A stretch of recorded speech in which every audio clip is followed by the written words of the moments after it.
Alright, stick and poke rigging 101. Basically for the actual rig you just need a couple things. You're going to need a pin or just some other kind of sturdy handheld whatever tattoo needle, which you can buy online in packs. I would get a variety pack because it comes with the liners for the straight lines, but it also comes with like the flatheads if you ever want to get into like shading and stuff. So it's a good idea. And tape and some thread.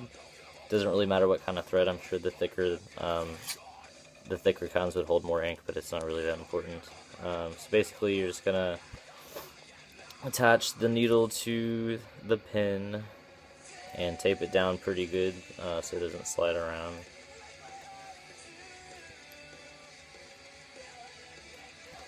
Like that. And as I'm sure that you know, tattoo needles have a lot of points, which makes it easier to make straight lines and not have to go over and over it again.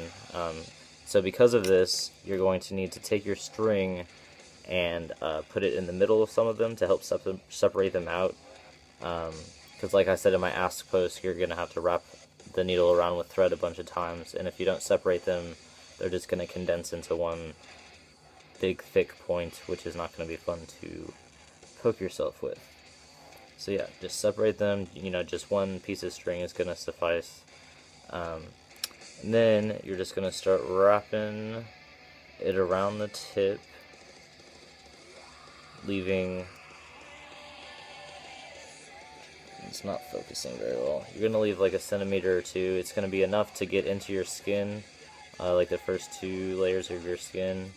You'll probably hear a pop or something, but you don't want it too big because that would hurt and be inefficient. So kind of like that.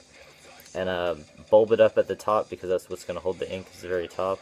And then for the rest of the needle, you're just going to do 1 layer, but you have to make sure that you get all of it, because when you're stabbing into your skin, you don't want the bulb to move because of excess needle space, because then you're going to get a lot more needle in your skin than what's necessary.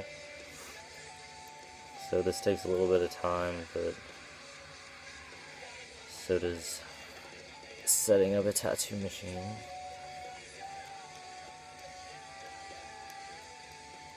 And you wrap it all the way to the tip of the pin. It's going to look like that, only a little bit better. I'm not actually tattooing myself, so I'm doing kind of a quick job. And so the excess string, you're just going to, you can tape it down here, or I usually just keep fucking rolling it, because whatever. And just make sure it doesn't unravel or anything. As far as ink goes, obviously tattoo ink would be the best bet because it exists for a reason. But you can also buy India ink or something from like Walmart or like a craft store, and it works just as well. Probably just fades a little bit faster or something. And basically you're just going to draw on yourself. You can either use a transfer paper, it's kind of expensive, so I usually just use an ink pen, and just let it dry. Don't use too much because it's going to go in your skin too, and pen ink is not super good for you. And just make sure that you're using A&D to wipe away after every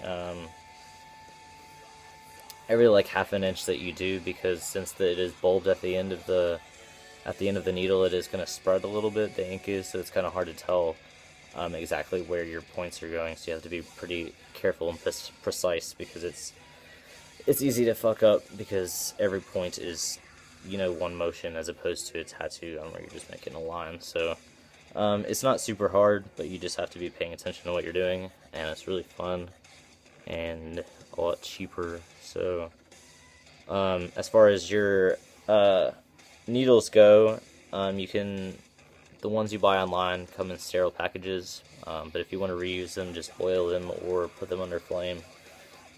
Just don't be a retard when it comes to sanitation, because shit happens. But yeah, that's all that I can think of. It's not very difficult. You just, like I said, don't be an idiot. If you have any more questions, just let me know. And have fun, and let me see what you do.